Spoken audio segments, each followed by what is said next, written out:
In fairness, when you break down the first 48 hours, there is some officers that were doing the right thing. I know that sounds hard for a lot of people to accept and believe, but there was. And they were following up on some leads. They weren't just discrediting everyone and they weren't just looking at Stephen Avery. Yes, there might have been that little group on the side that might have been already conspiring against Stephen and just Stephen.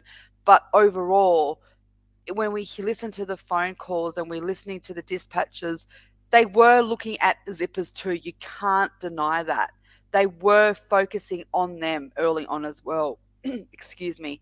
We also have the fact that, you know, Brad Checks comes into it very early on and they do go out and interview him. And then there's even someone reporting that they drove around his area looking for her RAV just to see if it was there. So the reason why I say that is why I keep going back to that first 48 is because when you really break it down, you really all got to understand when that RAV was found, and I say delivered on a silver platter, it made the investigation stop. It stopped them from having to look outside that box.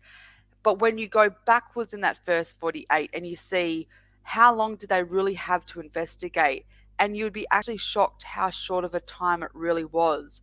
When you really break it down, the only day that they really had of a solid 24 hours really to look into it was the 4th.